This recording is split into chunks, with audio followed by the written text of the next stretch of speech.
Thank you so much, Janice. It was about 6 months ago. It was on a Wednesday night. I had finished teaching and I went back to my office to put my stuff down and get ready to go home.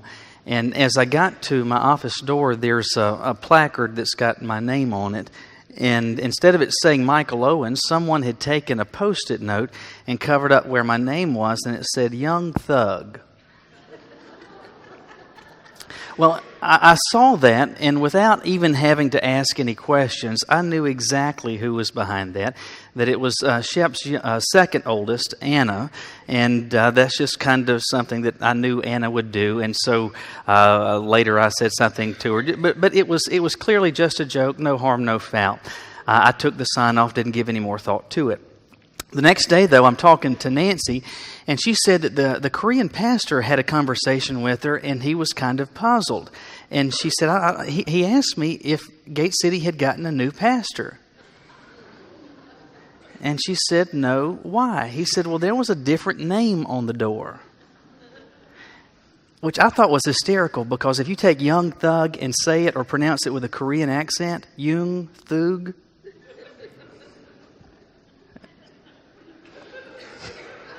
he was absolutely convinced that we had a new Korean pastor, I think. But it's interesting, the same sign in two completely different takeaways. One got it. I did. I got that it was just a joke. But he got a completely different message. Same sign, two different takeaways. If you were to ask people to, in a few words, describe the ministry of Jesus while he was on this earth, one of the phrases that I believe that would be commonly repeated is the use of or the performing of miracles. I mean, that's one of the hallmarks of what Jesus did while he walked for 33 years among us here on this earth. There were, and the gospel writers record slews of different miracles that Jesus performed. And when we hear that phrase or think of that phrase, we tend to think of it in this sense, that they just demonstrated that Jesus had amazing power, that he could do things that could only be explained by an individual possessing the power of God. That Jesus did only what God could do. And if that's your takeaway, you're correct in that. What is interesting, though, however, is that not all the gospel writers present the miracles of Jesus in the same fashion. In particular, it's noteworthy to pay attention to how the gospel writer John describes the miracles of Jesus. Repeatedly, Jesus, in fact, 7 times in John's gospel, he performs the miraculous, but not once does John call it a miracle. In fact, every time he calls it a sign. Each of these instances he calls a sign. And what do signs do? You see signs all of the time. Signs convey messages. But just because someone sees a sign and a message is being conveyed does not mean that they always get it. Well, that was true then as people witnessed, and it's true today as people like us read the account of these miracles that Jesus performed. And because of that, we're beginning a new series today that I'm calling Sign Language. And we're going to be looking at each of these 7 miracles in John's Gospel where Jesus, yes, performs a miracle, but more than that, he's conveying a message. Today we're going to start in John 2 with the first recorded miracle of Jesus. Many of you are familiar with that just by that description, that it was the transforming of water into wine, and that this was the kind of the inauguration of the miraculous ministry of Jesus. I saw someone recently on Facebook said, you think it's a miracle that Jesus turned water into wine. Baptists perform a miracle when we take communion. We turn wine into grape juice. But anyway, this miracle of Jesus, again, is not described by John as miraculous, though it was. He describes it as a sign. Signs convey a message, but what was the message? Look with me in your Bibles to John chapter 2. We're going to begin reading with verse 1. John chapter 2, beginning with verse 1. We're told on the 3rd day there was a wedding at Cana in Galilee, and the mother of Jesus was there. Jesus was also invited to the wedding with his disciples. When the wine ran out, the mother of Jesus said to him, "They have no wine." And Jesus said to her, "Woman, what does this have to do with me? My hour has not yet come." His mother said to the servants, "Do whatever he tells you." Now there were 6 stone water jars there for the Jewish rites of purification, each holding between 20 and 30 gallons. Jesus said to the servants, "Fill the jars with water." They filled them up to the brim, and Jesus said to them, "Now draw some out and take it to the master of the feast." So they took it. When the master of the feast tasted the water, now become wine, and did not know where it came from, though the servants who had drawn the water knew, the master of the feast called the bridegroom and said to him, "Everyone serves the good wine first, and when people have drunk freely, then the poor wine. But you've kept the good wine until now." This, notice how John describes it, this, the first of his, not miracles, the first of his signs, Jesus did at Cana in Galilee and manifested his glory, and his disciples believed in him. Jesus did the miraculous, to be sure, but beyond that, he was holding up a sign that conveyed a message. And I would say to you that this is a message that says something about not only how it was that Jesus worked then, but it says something about how Jesus works today, how he works in my life and in yours. But what's the message? Well, John's gospel is different from that of Matthew and Luke in that it doesn't start with what we would describe as a Christmas story. You've got the prologue in John chapter 1, and then begins with the introduction of John the Baptist baptizing Jesus and him calling his disciples. And at that point, we start here in chapter 2 with this miracle that occurs in Cana. And what's going on, and you're familiar, many of you, with the story, is that there was this wedding. And Jesus is there with the disciples, and his mother is also there. Now, the text does not flesh out fully what Mary's role was in this whole wedding celebration. It seems pretty clear based on context that she was somehow assisting with hosting or coordinating the celebration itself, making sure that there was food and drink, and that was going to last for the duration of the celebration. Now, weddings then were very different from how they work today. Weddings today, you typically meet at some place on a Saturday afternoon.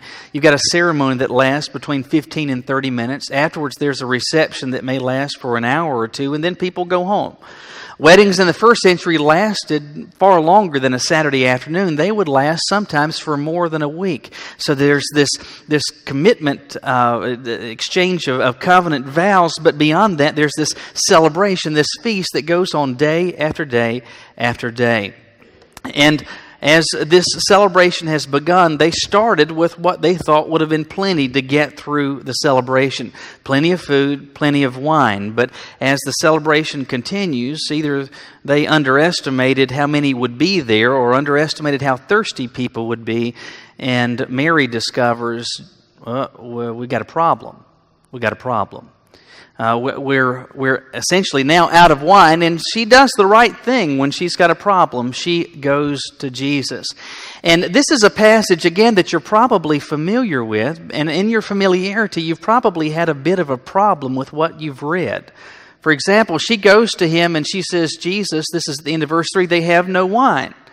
But look at Jesus' response. "Woman, what does this have to do with me? My hour has not yet come." I will be 42 years old in February. If my mother were to ask me something today, to do something to help her, and I said, "Woman, what does this have to do with me?" my father, though I am almost 42 years old, would seek to ensure my immediate need for dentures, right? You've probably read this and thought, man, that seems kind of tough. Jesus seems to be certainly curt, if not, in fact, blatantly disrespectful. But could Jesus, God in human flesh, be dishonoring and disrespectful to Mary? Well, I think we have to start with the premise. the correct premise. No, that can't be. So maybe there's something that we're missing, perhaps, in the whole process of translation and the difference in cultures. First of all, Jesus addresses her not as mother, but he calls her woman. And this was not at all in the first century a term designating any contempt or disrespect. There are two instances where Jesus addresses his mother in the New Testament. One is here, and the other is in the tender moments, final moments of Jesus on the cross. Jesus addressed his mother both times as woman. It's the same title he used to address Mary Magdalene in the post-resurrection appearance to her. So there's not a problem with the title, the word that he uses. But then there's the phrase, he says, "What does this have to do with me? My hour has not yet come." Now, again, this is a phrase that for us in English poses a bit of difficulty, but in the first century it was a very common Semitic expression designed to communicate a distance between two individuals and something else. What was going on? Mary comes to Jesus and she says, "We have no wine." And Jesus uses this expression to distance himself from that. Furthermore, he says, "My hour has not yet come." The phrase, "the hour," or "the hour," in reference to the life and ministry of Jesus, is one that's repeatedly used in the fourth gospel to underscore the fact that Jesus was operating on a plan and a specific mission intended and given to him by the Father. So you take all these pieces of the puzzle and try to put them together in a way that makes sense. This is what you come up with. Jesus is seeking to, first of all, establish some parameters of the public relationship that he is going to have with his mother, Mary. And one of the things that he is seeking to do is to communicate that he is not directed to, and his work and activity is not under the ultimate obligation to that of his mother, or as in John chapter 7, to his brothers. His ultimate obligation is to accomplish a plan designated by the Father. It seems that Mary kind of gets this. She recognizes, oh, this is not my little boy anymore. Because she says to the servants, what? Do whatever he tells you. She's recognizing Jesus is in charge. But again, this is a miracle what Jesus did, but more than that, it's a sign. It conveys a message. But what's the message? Well, it's about how Jesus works, and the first thing I think that we see is this: Jesus is working according to a plan. Jesus' work is according to a plan. I was not here last Sunday. We were on vacation. We had gone to Holden Beach to spend a week with Caroline's parents.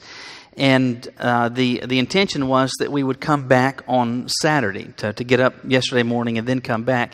But like so many of you, we'd been paying attention to the news and to the weather, and there was this Hurricane Hermine that wanted to come to the beach with us. And we get up on Friday morning, and it is an absolute torrential downpour. And the forecast is that it's going to be terrible. In fact, progressively get worse throughout the day, and we got kind of concerned we might get stuck with some flooding if this thing stalls out, and who knows what the wind is going to be like.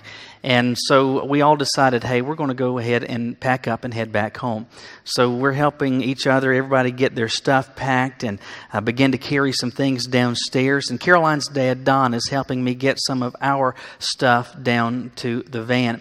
And as Don gets down to the van, the rear gate is open, and he begins to set some things in there. Now, I was not at all rude or curt or anything ungrateful at all, but this is what I said to Don. I take it back out, and I said, I want to see if I can get everything down here first, and then I'll put it in the van. Now, why did I say that? Well, have you ever tried to put a poncho back in the bag that it came from? It's nearly impossible. And what I was aware far more fully than Don was just how much stuff that we had.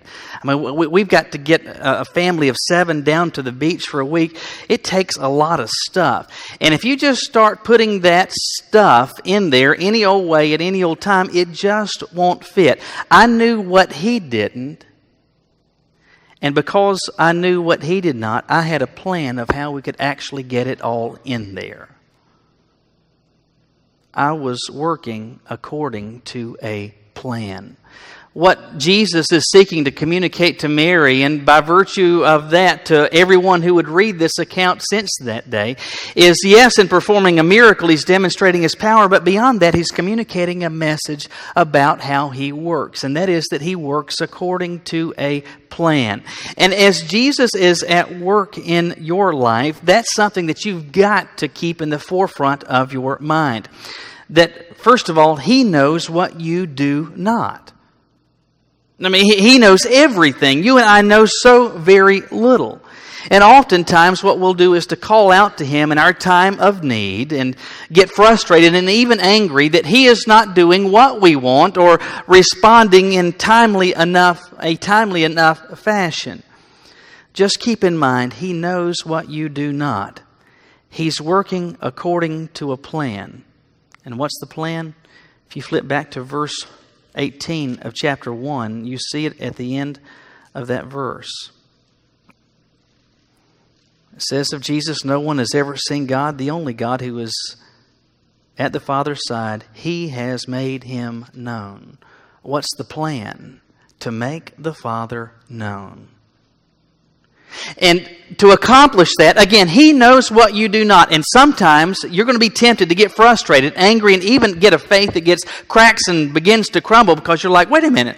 I've shared my need. I've borne my heart to the Lord. I've expressed how terrible this is, and he's not doing anything, or he's not giving me what I've asked for. And whatever he's giving me, well, the timing surely stinks. Again, he's not doing any old thing at any old time.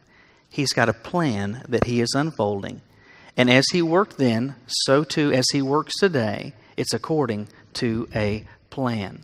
But there's something else I believe that is communicated in this message, this miracle of Jesus, and that is this: Jesus' work needs the proper environment. Jesus' work needs the proper environment. So you've got this gigantic wedding party, this celebration, this feast that is going on for days, apparently on end, and there is no wine. About that subject, we need to at least briefly touch on it because it does pose a challenge for some. And so let me just tell you what my convictions are that I believe are firmly rooted in biblical truth. The one thing that the Bible is absolutely clear about in Old and New Testaments is this: drunkenness is forbidden, period. Drunkenness always, every single time, is sin, period. That the Bible is very clear about. Is the Bible, or does the Bible at all communicate a requirement for abstinence from alcohol? Is there a verse that says that? No, you can't touch this stuff. Well, no. In fact, if it did, would Jesus not be sinning in performing this miracle? Now, some have argued that, and it's essentially based on nonsense. It's not based on any knowledge of the Greek language. Some have suggested, well, this is a word that's used, though translated in English as wine, that particularly referenced unfermented grape juice. Do you know what this Greek word that's translated wine is? Wine. It just is. It just is. Now, as far as me and my personal convictions, this is where I fall on the issue. I do not consume any alcohol, and I really never have. I mean, I've tasted some stuff before, but you could put it all into a cup about that big. And this is what I believe. The Bible does not say and mandate abstinence from alcohol. It forbids drunkenness, to be sure. It also forbids us engaging in that which can harm our Christian witness. And for me, based on how the Holy Spirit has worked in my life and the ministry to which God has called me to, I abstain from this entirely because for many, it could absolutely harm my witness and that which God has called me to. Beyond that, I think it smells bad. But beyond that, the third reason I don't is that I never have to worry about crossing the line into drunkenness. You never drink, you never get drunk. So what's going on here? Jesus is taking plain old water and turning it into wine. In fact, the context seems to bear that out. Look at what goes on.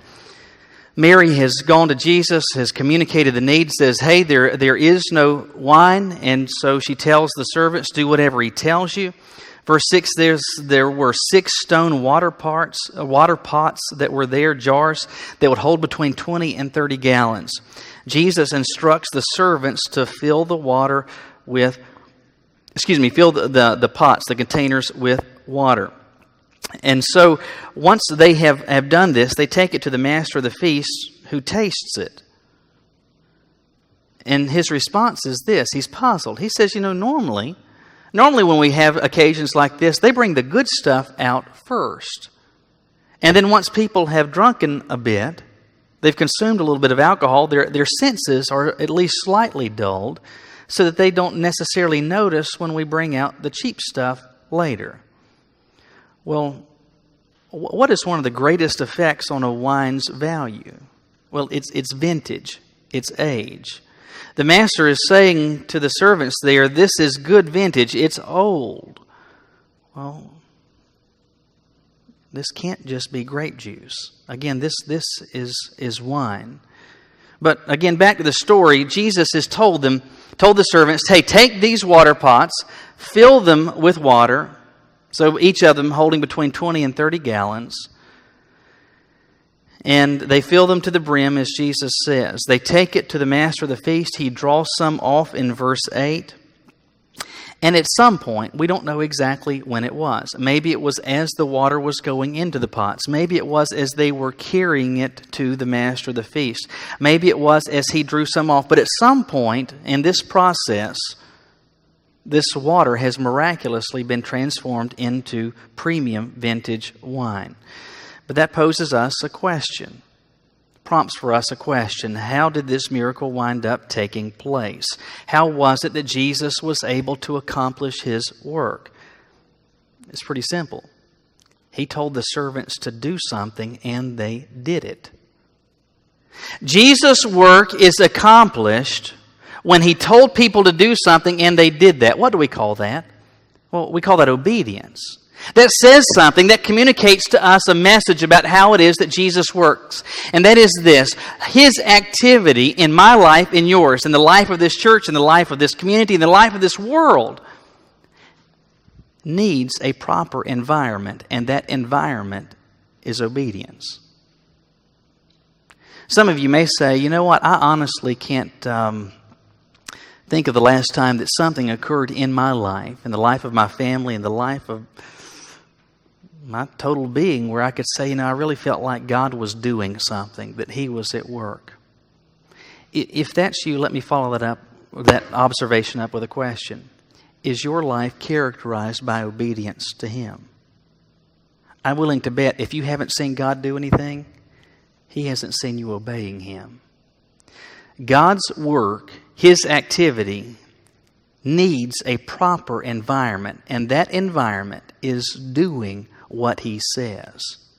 Too many times what we do is we just kind of do our own thing. We're living by our own rules, operating by our own plan, our own agenda, pursuing our own dreams.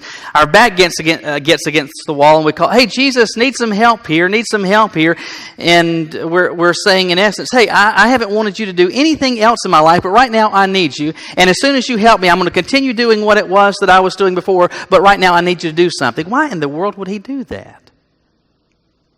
Well, he's not. His work needs a proper environment, and that environment is obedience. If you drive by here on any given Saturday night between 7 and about 10 o'clock, you will find my car out in the parking lot and my office light on.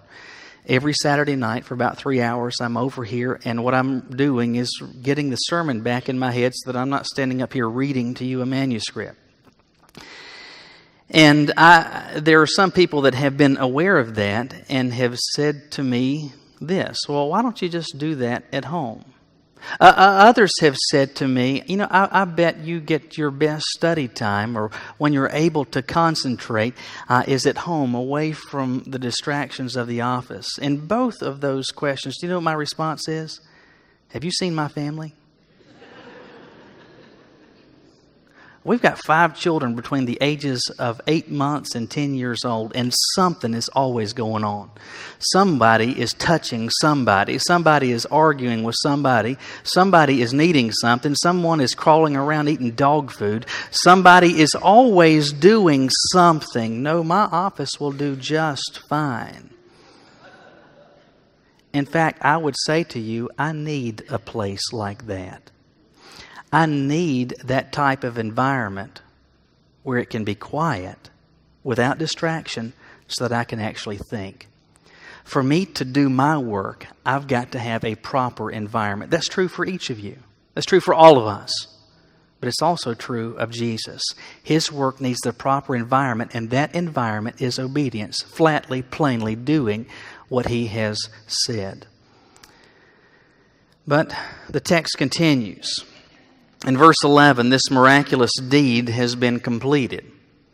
An act that is unexplainable, absolutely unexplainable apart from the power of God. And now John offers this summary statement. He says, again, verse 11, this, the first of His signs, Jesus did at Cana in Galilee and manifested or displayed, demonstrated His glory. And His disciples believed in Him. This is very, very early on in the ministry of Jesus. He has just, perhaps even days before, weeks before, called His disciples.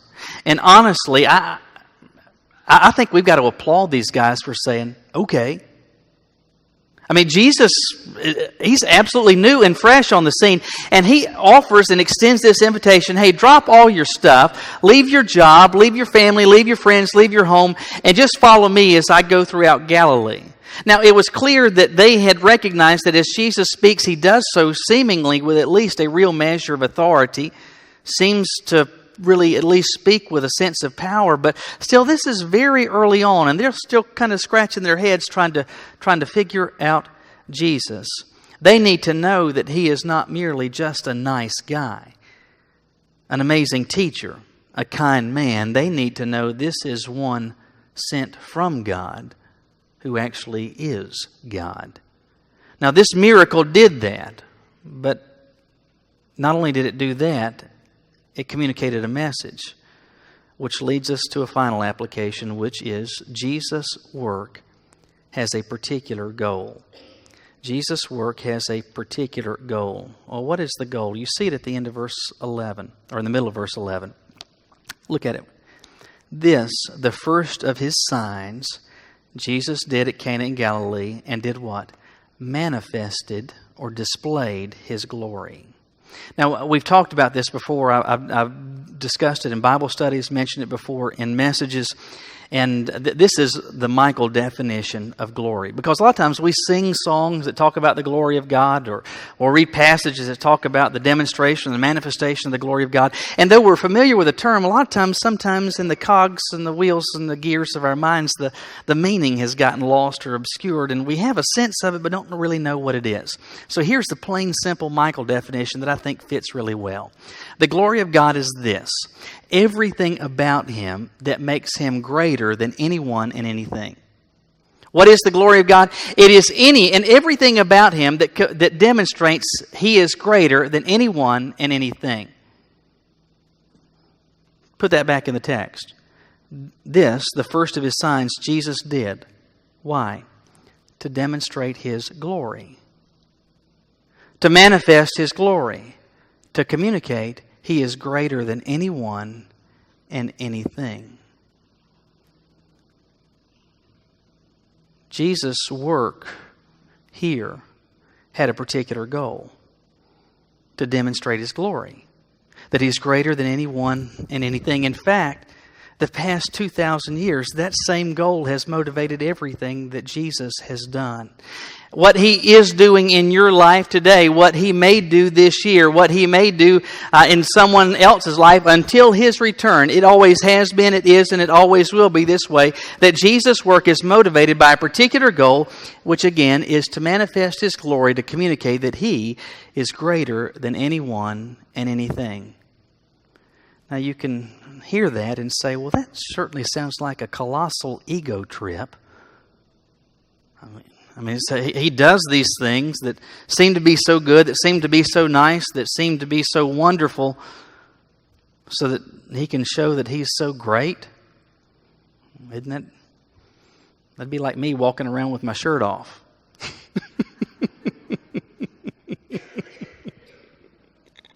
Sorry for that image. I just ruined your lunch. Anyway, it sounds like a big ego trip until you read the last part of that verse. His disciples believed in him. His disciples believed in him. It was this that solidified their commitment to stick with Jesus. It was this that would motivate them in the days to come when the opposition would grow great, because they had come to discover he is greater than anyone and anything, and I will follow him. I will trust him.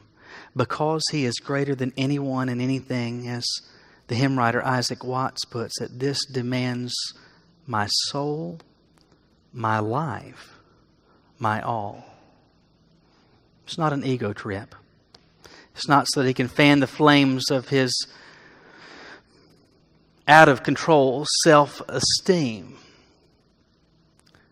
but so that you and I can understand and know he is, in fact, greater than anyone and anything.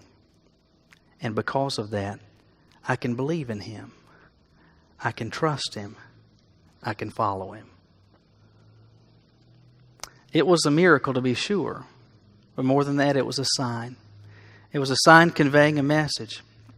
It tells us that Jesus worked then and today according to a plan. That what he does needs the proper environment, and that it's directed by a particular goal. That goal is to demonstrate his glory, to prompt greater belief. What is that last thought? What does that have to do with you? How does that intersect your life?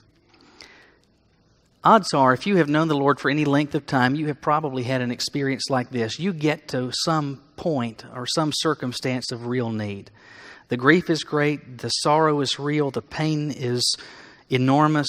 Your back is against the wall. And you cry out, Lord, I need you to do this. I've got to have you do this. I've got to have you intervene. And then you might get the answer, no. No, and that's frustrating. That's frustrating. That can prompt and develop cracks in your faith. So what can get us beyond that? It's this awareness.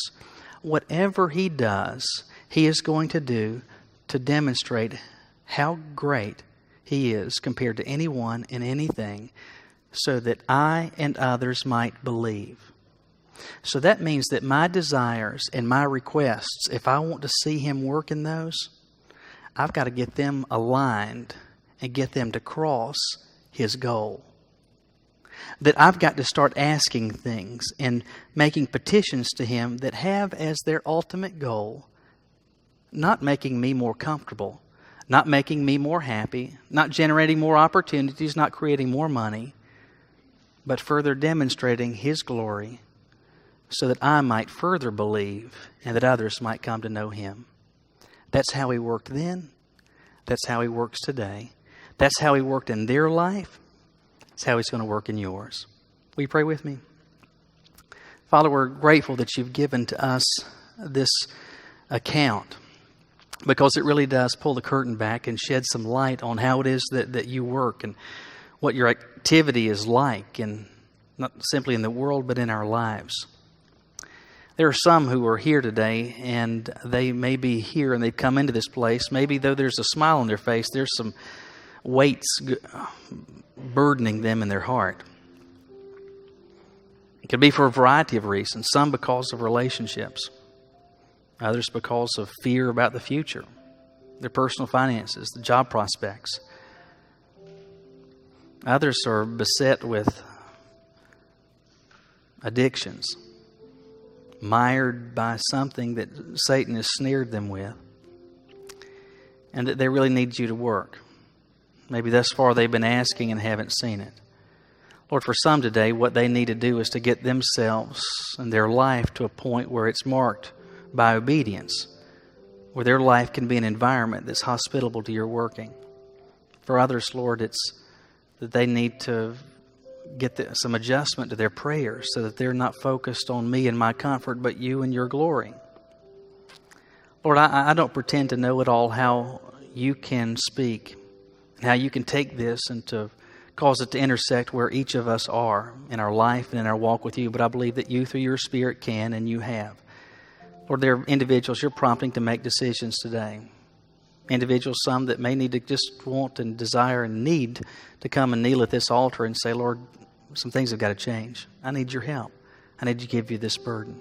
I need you to help me get my perspective on your work realigned.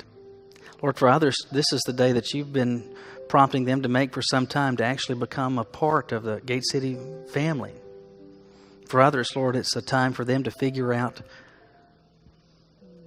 begin the conversation, to find out how it is they can become one of your followers. So, Lord, as you have spoken today in all the various ways, I pray, God, that we've heard. But more than hearing, I pray, God, that we've listened. And in listening, that we will respond. We commit this time of decision to you in Jesus' name. Amen. I want to ask if you would to stand as our praise team leads us in the invitation.